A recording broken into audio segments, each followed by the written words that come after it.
అధినేత వైఎస్ఆర్ కాంగ్రెస్ పార్టీ అధినేత ప్రధాన ప్రతిపక్ష నాయకుడైనటువంటి వైఎస్ జగన్మోహన్ రెడ్డి గారు వెలుగొండ ప్రాజెక్టు సందర్శన కోసం మన ప్రాంతానికి రావడం జరిగింది.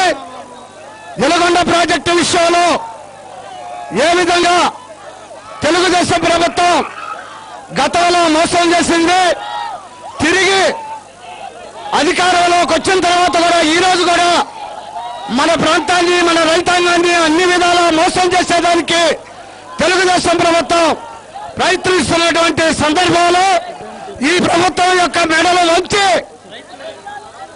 మన వెలుగొండ ప్రాజెక్టు నిధులు కేటాయింపజేసి సత్వరమే పూర్తి చేయించేదానికి మన నాయకుడు జగన్మోహన్ రెడ్డి గారు ఇక్కడికి రావడం జరిగింది. ఇప్పుడు దీనికి సంబంధించి రైతులు ముందుకు వచ్చి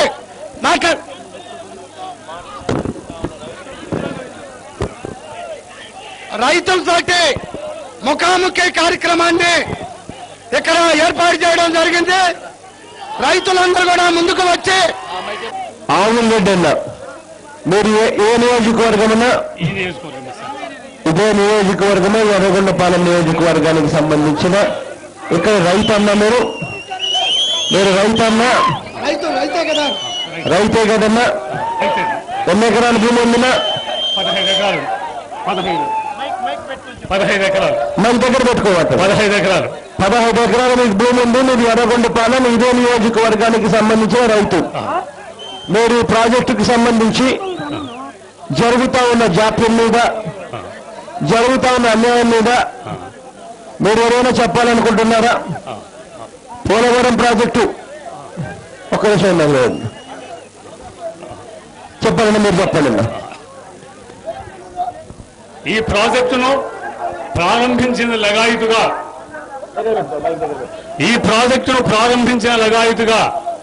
రాజశేఖర రెడ్డి గారు స్వర్ణ హస్తాలతో ప్రారంభించిన లగాయితుగా మేమంతా కూడా చాలా ఆశలు పెట్టుకొని ఉన్నాం.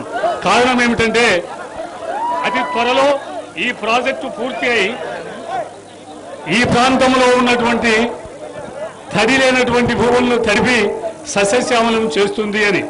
15 ఎకరాల పొలం ఉన్నప్పటికీ గిట్టుబాటు కాక ఏదో విత్తనము నాటడము, ఆకాశం వైపు చూడటమే కానీ సంపూర్ణమైనటువంటి ఏది తడి లేక పంటలు నాశనం కావడము, గిట్టుబాటు కావడము లేక అది ఎంతో కొంత విలువైనటువంటి పొలాలను కూడా అమ్ముకోవడం జరిగింది. ఇక్కడ ఈ ప్రాజెక్టు కోసము అహర్నిశాలు అది దిగ్విజయం అయితే బాగుండు అనేటువంటి తలంపుతో నా చుట్టూ ఉన్నటువంటి మిత్రులంతా కూడా చాలా తహతహపడుతుండేవాళ్ళు. దానికి అవసరమైనటువంటి నిధులు లేవని ఆ మహానుభావుడే బ్రతికి ఉంటే ఈ వరకు మనము కింద ఉండేటువంటి సర్కార్ ప్రాంతంలో ఉండేటువంటి తూర్పు పశ్చిమ గోదావరి వారి కంటే కూడా చాలా బాగా ఉండేవాళ్ళం. ఇప్పుడే మన రైతు నాయకుడైనటువంటి నాగిరెడ్డి గారు చెప్పడం జరిగింది, వేరుశనగ లాంటి విలువైనటువంటి ప్రోటీన్లు కలిగిన ఆ ఆహార పదార్థము మన ప్రాంతంలోనే పండుతుంది, ఆ కింది ప్రాంతంలో లేవు. ఆ కింది ప్రాంతం యొక్క భూముల్లో అటువంటి ప్రోటీన్స్ ఇచ్చేటువంటి శక్తి గల ధాన్యం పండదు అని. అట్లా పండించేటువంటి మేము ఈరోజు ఏదో బర్రెలకు ఒక గంపెడు గడ్డి వేసి 2 లీటర్ల పాలు అమ్ముకొని జీవనం చేసేటువంటి స్థితి మా ప్రాంతం. ఇది వర్షాఛాయ ప్రాంతం అని మహానుభావుడు శాటిలైట్స్ ద్వారా అందినటువంటి సమాచారాన్ని సాంకేతిక నిపుణుల యొక్క సూచనల మేరకు ఈ ప్రాజెక్టును ప్రారంభించిన మహానుభావుడు ఇప్పటికి కూడా అది కలలో మెదులుతుంటది. 30 కిలోమీటర్ల దూరంలోనే దుర్మరణం చెందినటువంటి సంఘటన ఇప్పటికీ మనస్సును ఎందుకో కలిసి వేస్తుంది.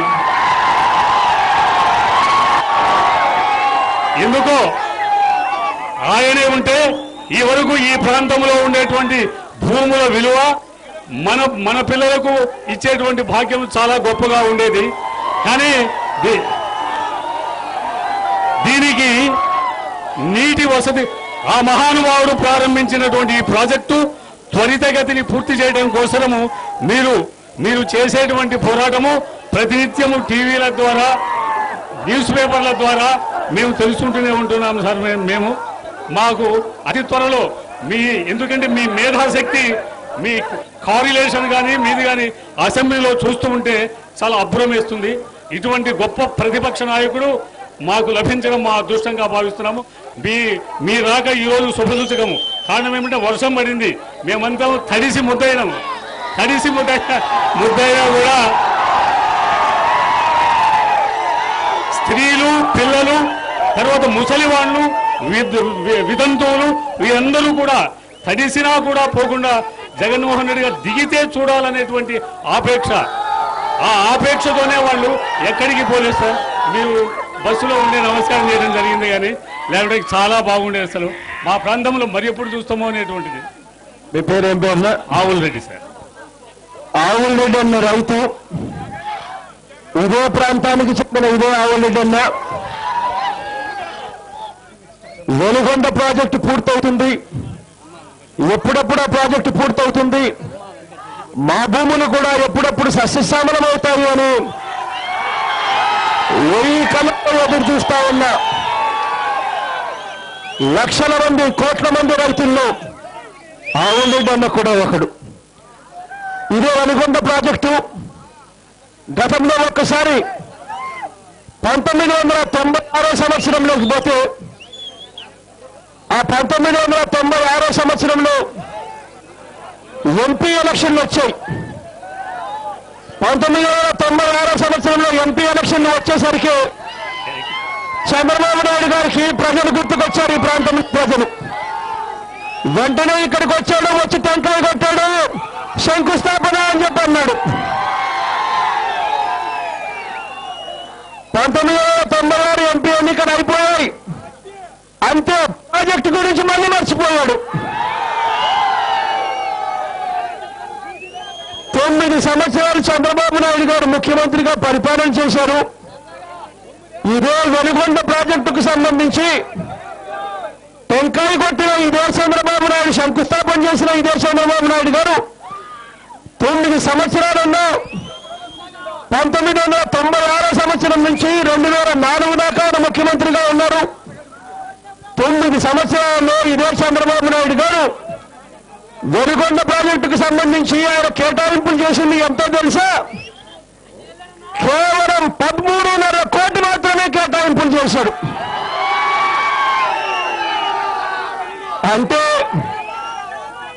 అంటే సంవత్సరానికి కనీసం 1.5 కోట్లు కూడా కేటాయింపు చేయలేదు. అంటే కనీసం జీతాలకు భత్యాలకు కూడా ఇవ్వని పరిస్థితిలో చంద్రబాబు నాయుడు గారు ఇక్కడికి వచ్చి ఉట్టిట్టి పుణ్యానా ఇవాళ, ఉట్టిట్టి పుణ్యానా ఆనాడు చంద్రబాబు నాయుడు గారు వచ్చి శంకుస్థాపన చేశారు. ఆ తర్వాత ఆ దివంగత నేత ప్రీతమ నాయకుడు రాజశేఖర రెడ్డి గారు ముఖ్యమంత్రిగా ప్రమాణ స్వీకారం చేశారు. ఆ దివంగత నేత ఆ ప్రీతమ నాయకుడు రాజశేఖర రెడ్డి గారు, ఆ తర్వాత ప్రభుత్వాలు అన్నీ కలిపి ఇదే వెలుగొండ ప్రాజెక్టుకు మొత్తంగా 4,500 కోట్ల రూపాయలు కావాల్సి ఉంటే, ఆ దివంగత నేత ప్రీతమ నాయకుడు రాజశేఖర రెడ్డి గారు తర్వాత ప్రభుత్వాలు 3,000 కోట్ల రూపాయలు ఖర్చులు చేస్తే ప్రాజెక్టు ఈ స్థాయిలో ఉంది.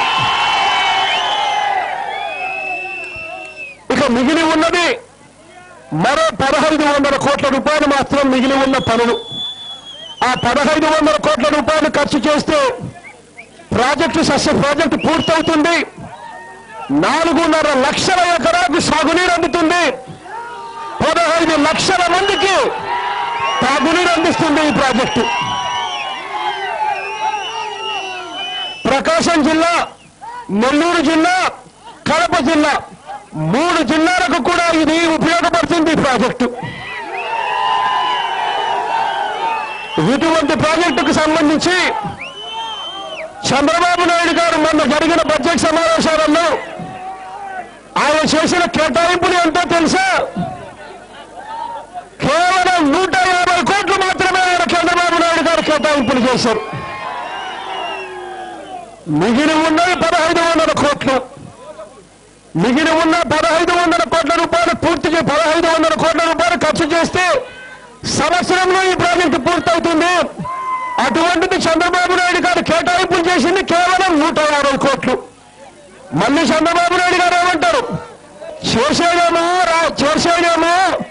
స్వల్ప కేటాయింపులు కేవలం 150 కోట్ల రూపాయలు మాత్రమే కేటాయింపులు చేసి చేతులు దులుపుకున్నారు. కానీ మాటలు మాత్రం మాట్లాడతాడు. నాకు రాయలసీమ అంటే ప్రేమ అని అంటాడు. నెల్లూరు జిల్లా, ప్రకాశం జిల్లా అంటే నాకు ప్రేమ అంటాడు.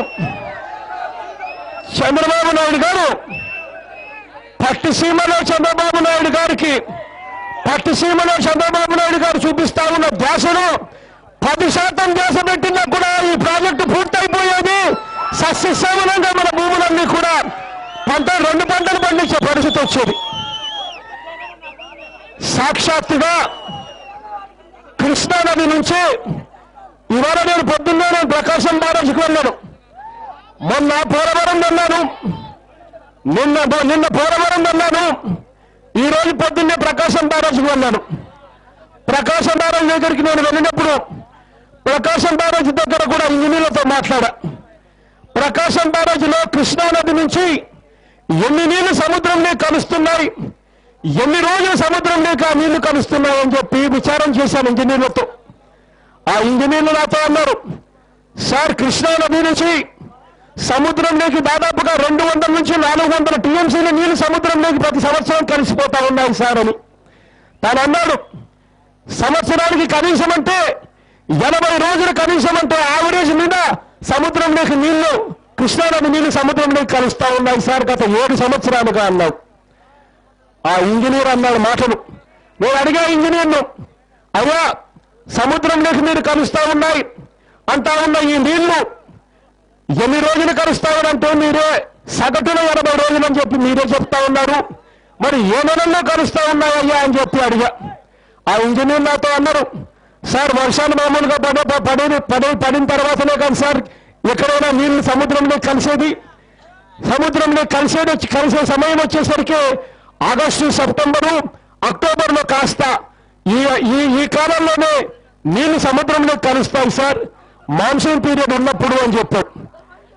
నేను ఇదే ప్రశ్న నిన్న పోలవరం పోయినప్పుడు పోలవరంలో ఇంజనీర్లతో మాట్లాడుతూ అడిగా, ఇదే పోలవరం ప్రాజెక్టు సముద్రంలోకి ఎన్ని రోజులు నీళ్లు కలుస్తాయి అని చెప్పి, ఎప్పుడు కలుస్తాయి అని చెప్పి ఇంజనీర్లతో మాట్లాడుతూ ఉన్నప్పుడు, పోలవరం ప్రాజెక్టు గురించి మాట్లాడుతూ ఉన్నప్పుడు వాళ్ళందరూ కూడా చెప్తా ఉన్నది, రైతులు కూడా చెప్తా ఉన్నది, అక్కడ పుట్టి పెరిగిన వారంతా కూడా చెప్తా ఉన్నది కూడా. వాళ్ళు కూడా ఏం చెప్తా ఉన్నారు అని అంటే, పోలవరం ప్రాజెక్టు కూడా వరదలు వచ్చేది కేవలం 60 రోజుల నుంచి 80 రోజుల మధ్య కాలంలో వరదలు వస్తాయి అని చెప్పి ఇంజనీర్లు అడిగితే, రైతులను అడిగితే ఎప్పుడు ఈ నీళ్లు వరదలు వస్తాయి, ఎప్పుడు ఈ నీళ్లు సముద్రంలో కలుస్తాయి అని అడిగితే వాళ్ళు చెప్తా ఉన్న సమాధానం కూడా జూలై చివరి నుంచి మొదలవుతాయి సార్, ఆగస్టు, సెప్టెంబరు, అక్టోబర్లో కాస్తో కూస్తో వస్తుంది సార్, అప్పుడు సముద్రంలో కలుస్తాయి సార్ అని చెప్పి. అంటే దాని అర్థం అక్కడ గోదావరిలో వాళ్ళు చెప్తా ఉన్నది, ఇక్కడ కృష్ణాలో ఇంజనీర్లు చెప్తా ఉన్నది రెండు కూడా ఏమిటంటే, సముద్రంలో కలిసిపోయే నీళ్లు ఇటు కృష్ణా కానీ అటు గోదావరి కానీ రెండు వైపులా చూస్తే జూలై, ఆగస్టు, సెప్టెంబర్లోనే అవి అక్టోబర్లో కాస్త నీళ్లు సముద్రంలో కలిసిపోతాయని చెప్తా ఉన్నారు. మరి ఇదే చంద్రబాబు నాయుడు గారు ఇవాళ పోలవరం ప్రాజెక్టును పక్కన పెట్టేశాడు, పట్టిసీమ అని చెప్పి మరో ప్రాజెక్టుకు ఇవాళ చంద్రబాబు నాయుడు గారు ఇవాళ పెద్ద గొప్పగా శంకుస్థాపన చేసే కార్యక్రమం చేశాడు. ఇదే చంద్రబాబు నాయుడు గారు నేను ఇవాళ అడుగుతా ఉన్నా, పోలవరం ప్రాజెక్టు ఎందుకయ్యా పక్కన పెడుతున్నావు అని చెప్పి. కారణం ఏంటంటే 2 నదులు కూడా వరదలు వచ్చేది ఇంచుమించుగా ఒకే సమయంలో వస్తాయి. ఇంచుమించుగా ఒకే సమయంలో 2 నదులు వరదలు వచ్చినప్పుడు పోలవరం నుంచి నువ్వు కృష్ణా డెల్టాకు నీళ్లు ఒకసారి మళ్లించాలి అని అంటే, నువ్వు మళ్లించాలి అని అనుకుంటే నీళ్లు మళ్లించడానికి మధ్యలో నిల్వ చేసే సామర్థ్యం ఎక్కడ ఉంది చంద్రబాబు గారు అని చెప్పి చంద్రబాబు నాయుడు గారు నేను గట్టిగా అడగదలుచుకున్నా. అంటే దాని అర్థం అక్కడ సముద్రంలో కలిపే బదులు ఇక్కడ కృష్ణానదిలో ఇక్కడ సముద్రంలో కలుపుతారంటారు చంద్రబాబు నాయుడు గారు. నిజంగా ఆయనకు బుర్ర ఉందా లేదా కూడా నాకు అర్థం కావడం లేదు. ఇటువంటి దారుణమైన పరిస్థితి ఉంది కాబట్టి మనకు ఎప్పుడైతే ఆ నదులు వరదలుగా మారుతారో, ఆ వరదలుగా వచ్చే ఆ సమయంలో ఆ నీళ్లను నిల్వ చేయడం కోసమే పోలవరం అన్న ఒక ప్రాజెక్టును 194 టీఎంసీల గ్యాస్ స్టోరేజ్ కెపాసిటీతో పోలవరం అన్న పోలవరాన్ని కట్టాలని నిర్ణయించుకున్నారు. ఎందుకనంటే ఆ వరదలు వచ్చినప్పుడు ఆ పోలవరంలో 200 టీఎంసీ నీళ్లు మనం నిల్వ చేయగలుగుతాము. నిల్వ చేసినప్పుడు వరదల తర్వాత వెళ్ళిపోయిన తర్వాత ఆ నీళ్లను కుడికారం దగ్గర నుంచి కృష్ణా డెల్టాకు మళ్లిస్తే కృష్ణా డెల్టాకు 80 టీఎంసీల నీరు అక్కడికి వస్తుంది కాబట్టి రాయలసీమకు నీళ్లు ఇక్కడ ఇవ్వచ్చు, నెల్లూరుకు ప్రకాశంకు కూడా నీళ్లు ఇవ్వచ్చు అని చెప్పి 80 టీఎంసీల నీళ్లు ఇక్కడ మనం వాడుకోవచ్చు అని చెప్పి పోలవరం ప్రాజెక్ట్ అనుకున్నారు. కానీ ఇవాళ చంద్రబాబు నాయుడు గారు పోలవరాన్ని పక్కన పెట్టేశాడు, పట్టిసీమను నెత్తినెత్తుకున్నాడు. ఈ పట్టిసీమను చంద్రబాబు నాయుడు గారు నెత్తిన ఎత్తుకున్నందుకు మనకు జరిగే మొట్టమొదటి నష్టం ఏమిటో తెలుసా? మన రాష్ట్రంలోనికి గోదావరి వాటర్ డిస్ప్యూట్ ట్రిబ్యునల్ అని చెప్పి గోదావరి వాటర్ డిస్ప్యూట్ ట్రిబ్యునల్లో వాళ్ళు 7E అని ఒక క్లాస్ చెప్పారు. 7E అన్న క్లాసు ఒకటి ఏం చెప్తుందో తెలుసా? ఆ 7E అన్న ఒక క్లాసు వాళ్ళు చెప్తున్నారు, పోలవరం ప్రాజెక్టు పూర్తితో సంబంధం లేదు, పూర్తి కావాల్సిన పని లేదు, పోలవరం ప్రాజెక్టు పనులు మొదలవుతూనే చాలు. సిడబ్ల్యూసి క్లియరెన్స్ అనుమతి వచ్చిన వెంటనే 35 టీఎంసీల నీళ్లు కృష్ణానదిలో కర్ణాటక మహారాష్ట్రలు మనకు రావాల్సిన నీళ్లు ఆపుకొని వాళ్ళు వాడుకోవచ్చు అని చెప్పి 7E చెప్తుంది. అంటే పోలవరం ప్రాజెక్టు పూర్తి కాకమునిపే పోలవరం ప్రాజెక్టు పనులు మొదలవుతూనే మనకు 7E ప్రకారం కర్ణాటక మహారాష్ట్రలు మనకు రావాల్సిన నీళ్లు 35 టీఎంసీలు అడ్డుకుంటాయి. మరి 7F మరి గోదావరి వారి డిస్ప్యూట్ ట్రిబ్యునల్లో 7F అనే కండిషన్ ఏం చెప్తుందో తెలుసా? 7F చెప్తుంది, ఈ మాదిరిగా నీళ్లు గోదావరి నుంచి కృష్ణాకు ఇంకా వేరే విధంగా మీరు ఏదైనా ఎక్కువగా తీసుకొని పోతే ఆ నీళ్లలో కూడా కర్ణాటక మహారాష్ట్రాలకు వాటా ఉంటుంది అని చెప్పి 7F చెప్తుంది. అంటే దాని అర్థం ఏంటంటే ఇవాళ చంద్రబాబు నాయుడు గారు పట్టిసీమకు శంకుస్థాపన చేశాడు అని అంటే శంకుస్థాపన తాను చేశాడు కాబట్టి అక్కడ పనులు మొదలయ్యాయి కాబట్టి పనులు మొదలైన వెంటనే మరో 35 టీఎంసీల నీళ్లు కృష్ణానదిలో కర్ణాటక మహారాష్ట్రాలు మనకు రావాల్సిన నీళ్లు అడ్డుకట్ట వేస్తాయి రాబోయే రోజుల్లో అని 7F చెప్తుంది. అంటే దాని అర్థం ఒక్క చుక్క కూడా నీళ్లు మనకు అటువైపు నుంచి ఇటువైపు డైవర్షన్ కాకముందే 7E ప్రకారము 7F ప్రకారము మనకు ఇక్కడ కృష్ణానదిలో మనకు వచ్చే నీళ్లు కర్ణాటక మహారాష్ట్రలో 70 టీఎంసీల నీళ్లు మనకు రాకుండా చేయబోతున్నాం రాబోయే రోజుల్లో అని చెప్పి చెప్తా ఉన్నాం. మరి ఇటువంటి దారుణమైన భయం మనకున్నప్పుడు చంద్రబాబు నాయుడు గారు చేయాల్సిందేమిటి? ఒకవైపున కేంద్రం అన్ని రకాలుగా అనుమతి ఇచ్చి పోలవరం ప్రాజెక్టు పూర్తి చేస్తాము అని చెప్తా ఉంటే పోలవరం ప్రాజెక్టుకు నిలువ చేసే సామర్థ్యం 200 టీఎంసీ మేరకుంటే ఆ పోలవరం ప్రాజెక్టును పక్కన పెడతాడట. పట్టిసీమ ప్రాజెక్టు అన్నది కాంట్రాక్టర్ దగ్గర నుంచి డబ్బులు దండుకోవడానికి కోసము పోలవరం పట్టిసీమ ప్రాజెక్టు మొదలు పెడతాడట. పట్టిసీమ ప్రాజెక్టు అన్నది నిజంగా ఎంత ఆశ్చర్యంగా టెండర్లు పిలిచారో తెలుసా? పట్టిసీమ ప్రాజెక్టుకు మన రాష్ట్రంలో ఇంత మంది కాంట్రాక్టర్లు ఉండవు, ఇక్కడ కూడా పెద్ద పెద్ద కాంట్రాక్టర్లు పనిచేస్తూ ఉన్నారు. కానీ పట్టిసీమ ప్రాజెక్టుకు వచ్చేసరికి కేవలం ఇద్దరు కాంట్రాక్టర్లు మాత్రమే టెండర్లు చేశారు. ఇద్దరే ఎందుకు వేశారు, మిగిలిన వాళ్ళు ఎందుకు వేయలేదు అని అంటే కారణం చంద్రబాబు నాయుడు గారు ప్రీ కండిషన్స్ అన్ని చక్కగా ఆ ఇద్దరికి మాత్రమే సరిపోయేట్టుగా మార్చేశాడు. కేవలం ఇద్దరు కాంట్రాక్టర్లు టెండర్లలో పార్టిసిపేట్ చేశారు. ఆ ఇద్దరు కూడా టెండర్లలో వేసిన వాళ్ళు ఇద్దరు కూడా ఆ తర్వాత ఏం చేశారో తెలుసా? 21.9% ఆ టెండర్లు ఉన్న రేటు కన్నా అధికంగా వేసి టెండర్లు కోట్ చేశారు. అధికంగా టెండర్లు కోట్ చేస్తే ఇద్దరు టెండర్లు పార్టిసిపేట్ చేస్తే మామూలుగా గవర్నమెంట్ అనేది ఏం చేయాలి? టెండర్లు క్యాన్సిల్ చేసి మళ్ళీ టెండర్లు పిలవాలి. కానీ మరి చంద్రబాబు నాయుడు గారు ఏం చేశారో తెలుసా?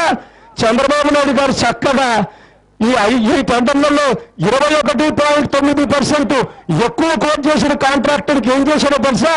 ఆ మొత్తంలో 5% ఓకే, మిగిలిన 16.9% మీరు ఎక్కువ కోట్ చేశావు కదా, నేను అదే అమౌంట్ మీకు బోనస్ గా నేను ఇచ్చేస్తాను అని చెప్పి చంద్రబాబు నాయుడు గారు చెప్పారు. ఆశ్చర్యం ఏమిటో తెలుసా? ఇలా సంవత్సరంలోనే ప్రాజెక్టు పూర్తి చేయాలి అని చెప్పి టెండర్ని పిలిచారు. పిలిచినప్పుడు సంవత్సరంలో పూర్తి చేస్తామనే వాళ్ళు టెండర్లలో రేట్లు కోట్ చేశారు. అటువంటప్పుడు అదే సంవత్సరంలోనే పూర్తి చేస్తే ఇదే చంద్రబాబు నాయుడు గారు టెండర్లలో లేనప్పుడు టెండర్లలో లేని బోనస్ క్లాసులు ఆ తర్వాత టెండర్లు కోట్ చేసిన తర్వాత వేసిన ఆ అమౌంట్ ను బోనస్ కింద చంద్రబాబు నాయుడు గారు డిక్లేర్ చేయడం అంటే 300 కోట్ల కుంభకోణం కాదా అని అడుగుతా ఉన్నారు. ఇది నేను ఇలా చంద్రబాబు నాయుడు గారు మన ప్రాణాలతో ఆడుకుంటూ మన జీవితాలతో శనగాటమాడుతూ కాంట్రాక్టుల దగ్గర ముడుపులు తీసుకునే దాని కోసం పట్టిసీమ ప్రాజెక్టు అనేది కట్టబోతా ఉన్నాడు. ఇవాళ ఇక్కడే నిజంగా ఆశ్చర్యం అనిపించింది ఈ ప్రాజెక్టు చూసినప్పుడు. ఈ ప్రాజెక్టుకు కూడా కరెక్ట్ గా పట్టిసీమకు ఎంత కావాలో కరెక్ట్ గా అదే అమౌంట్ 1500 కోట్లు పెడితే 4.5 లక్షల ఎకరాలు సాగులోకి వస్తుంది. అటువంటిది చంద్రబాబు నాయుడు గారు ఇక్కడ కేటాయింపులు చేసింది కేవలం 150 కోట్లు మాత్రమే కేటాయింపులు చేసి చేతులు కడిగేసుకున్నాడు. ఇంకా దారుణమైన విషయం ఏమిటంటే చంద్రబాబు నాయుడు గారు పట్టిసీమకు సంబంధించి బడ్జెట్ ప్రవేశపెట్టేటప్పుడు ఎంత డబ్బు కేటాయిస్తున్నాడో బడ్జెట్ లో చంద్రబాబు నాయుడు గారు కనీసం మెన్షన్ కూడా చేయలేదు, కనీసం రాయలు కూడా రాయలేదు. అటువంటి ప్రాజెక్టుకు ఇవాళ 1600 కోట్ల రూపాయలు చంద్రబాబు నాయుడు గారు కేటాయింపులు చేస్తా ఉన్నాడు. అంటే దాని అర్థం ఈ 1600 కోట్లు పట్టిసీమ కేటాయింపులు చేశాను అని అంటే దాని అర్థం ఇక రాబోయే రోజుల్లో మన ప్రాజెక్టులకన్నిటి కూడా కత్తిరించే కార్యక్రమం మొదలు పెడుతున్నాడు అని చెప్పి చెప్పడం చెప్తా ఉన్నాం. ఇవాళ ఇక్కడ జరుగుతా ఉన్న పరిస్థితిని రేపు పొద్దున మళ్ళీ పోతిరెడ్డిపాడు దగ్గరికి కూడా పోతా ఉన్నాం. మేము వైఎస్ఆర్ కాంగ్రెస్ పార్టీకి చెందిన ఎమ్మెల్యేలు అందరం కూడా పోతిరెడ్డిపాడు దగ్గరికి కూడా వెళ్ళి ఇదే చంద్రబాబు నాయుడు గారిని గట్టిగా నిలదీస్తున్నాం. అయ్యా చంద్రబాబు గారు, ఒకవైపునేమో మీరు రాయలసీమ మీద కపట ప్రేమ చూపిస్తారు, మీ అవసరాలకు మేము అడ్డు తగులుతున్నాము అని చెప్పి వెంటనే మాకు లబ్ధి జరుగుతున్నాము అని చెప్పి చంద్రబాబు నాయుడు గారు రాయలసీమ మీద కపట ప్రేమ చూపిస్తూ మేము ప్రాజెక్టులు అడ్డుకుంటున్నాము అని చెప్తా ఉన్నారు. నేను ఇదే చంద్రబాబు నాయుడు గారిని అడుగుతా ఉన్నా, నువ్వు కాంట్రాక్టర్ దగ్గర నుంచి డబ్బెత్తుకునే దానికోసం నేను అడ్డు తగులుతా ఉంటే నీకు రాయలసీమ మీద ప్రేమ అని అంటారు, నాకు ప్రేమ లేదు అని అంటారు. ఇదే న్యాయము అని చంద్రబాబు నాయుడు గారిని అడుగుతా ఉన్నా.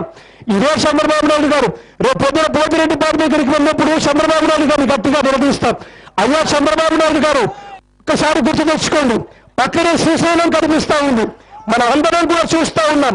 శ్రీశైలంలో పోతిరెడ్డిపాడుకు దిగువకు నీళ్లు ఇవ్వాలి అని అంటే డ్రైవింగ్ హెడ్ 854 అడుగులు ఉండాలి అన్న సంగతి రాయలసీమలో పుట్టిన, ప్రకాశం జిల్లా నెల్లూరులో పుట్టిన ప్రతి ఒక్కరికి కూడా తెలుసు.